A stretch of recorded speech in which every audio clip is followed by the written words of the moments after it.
किसने तोड़ा बाबरी मस्जिद को? क्या कोई समाजवादी का बोल सका? क्या कोई बीएसपी का बोल सका? क्या कोई कांग्रेस का बोल सका?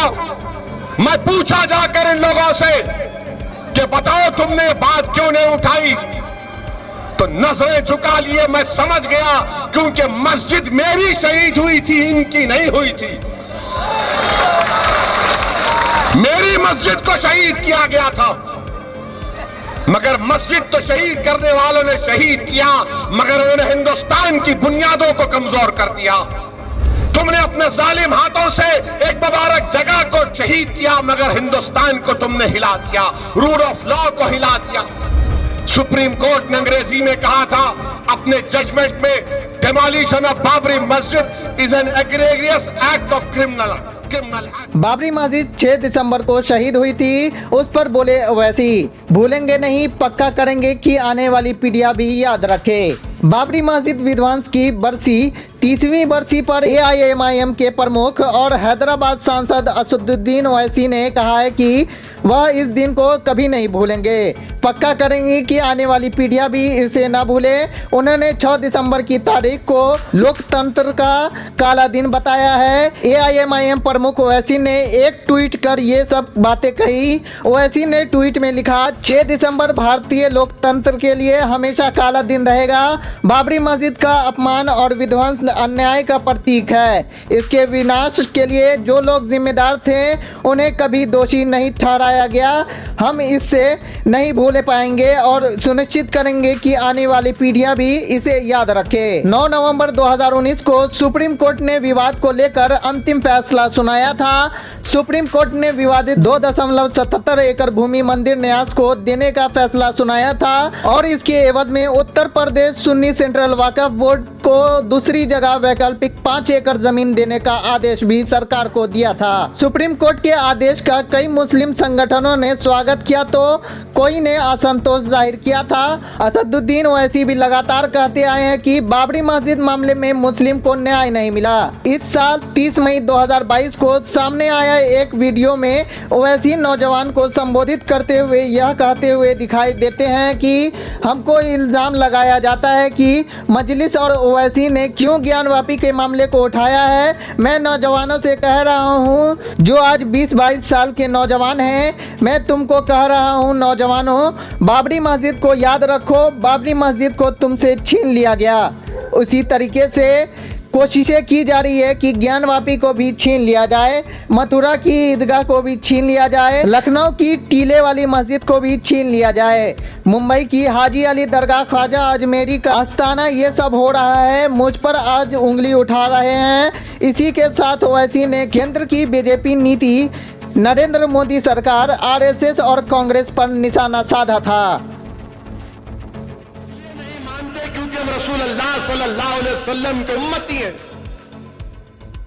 और सुप्रीम कोर्ट के फैसले के बारे में मैंने जो कहा वो दस्तूर के दायरे में उसकी इजाजत है। जो मानते उनको तुम गोद में बिठा लो, दूध पिलाओ।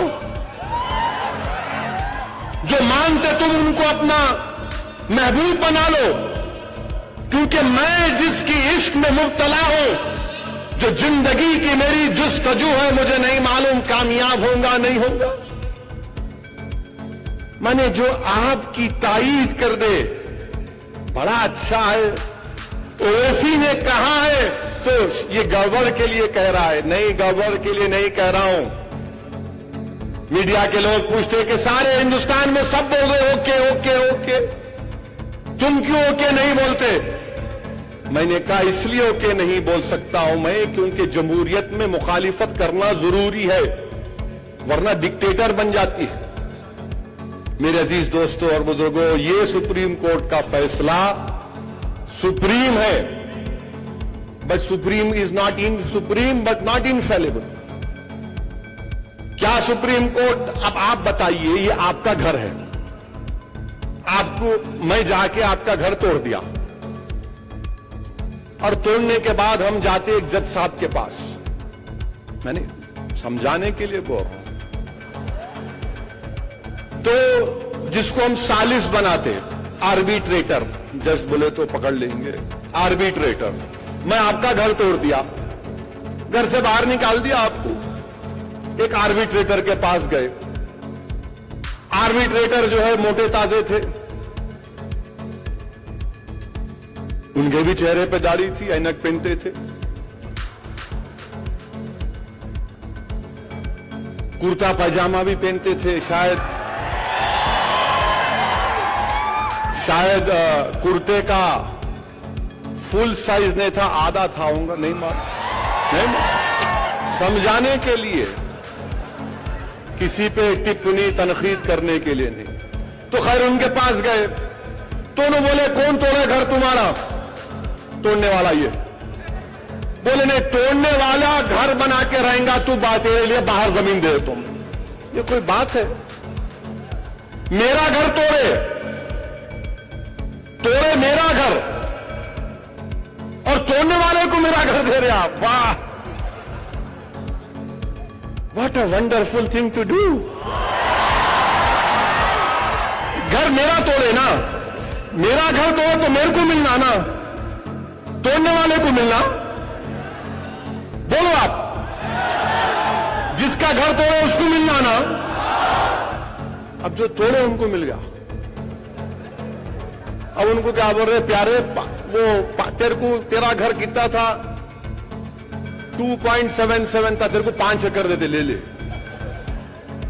अरे अच्छा, तीसरी बात सुनिए। तीसरी बात यह है, हम क्यों उस फैसले से मुतमईन नहीं है? हमें मालूम कि सुप्रीम कोर्ट सुप्रीम है, बट नॉट इनफेलेबल। अगर बाबरी मस्जिद इलीगल थी, ये चीज अगर कोई इलीगल है, अगर आप इसको तोड़ दिए, इस माइक को आप तोड़ दिए, इलीगल है, तो आप पे केस नहीं बुक होना ना। अगर आप इसको तोड़ दिए, ये गैर कानूनी है, आप इसको तोड़ दिए, तो मैं कैसा बुक करूंगा केस आपके ऊपर? ये ऑल इंडिया रेडियो का है बाय द वे। अगर आप आकर ऑल इंडिया रेडियो का तोड़ दिए और आप बोलेंगे भैया इलीगल है, तो केस तो नहीं बुक होना ना, आप पे नहीं होना ना, केस बुक नहीं होना ना। फिर अडवाणी पे केस क्यों चल रहा? अडवाणी पे केस क्यों चल रहा? फिर अगर ये इलीगल है तो अडवाणी पे केस क्यों चल रहा? और अगर ये लीगल है तो फिर अडवाणी को क्यों मिल रही जमीन? वो समझे? फिर समझाऊं? मैं समझाता हूं, समझ गए ना? अगर बाबरी मस्जिद इलीगल थी तो फिर वो तोड़ने वालों को क्यों मिली? और अगर लीगल थी तो फिर उनको क्यों दिए? अगर इलीगल थी तो अडवाणी पे केस निकाल दो, और अगर लीगल थी तो फिर मुझे दो। अरे ये कैसा बताओ आप? अब जब हम ये बात करते तो मुझे मालूम कि कल मीडिया सुबह फजर के बाद शुरू हो जाएंगे, अब रात से बोलेंगे मसाला मिल गया, मसाला मिल गया। अब छोड़ना नहीं है इसको। इन्हें बोला ऐसा, अडवाणी को बोला, हमारे प्यारे को बोला, अरे तुम्हारे प्यारे हों दो, तुम्हारे सगे हों दो, जो इलीगल और इलीगल है वो तो बोलना पड़ेगा। अगर बाबरी मस्जिद इलीगल थी तो केस क्यों चल रहा है? और अगर बाबरी मस्जिद लीगल थी तो फिर क्यों किसको दे रहे हैं आप? बुनियादी सवाल है। अब वो 1045 पेज का जजमेंट खोल के बयान करे तो फजर हो जाती। मैं थम्स अप हूं,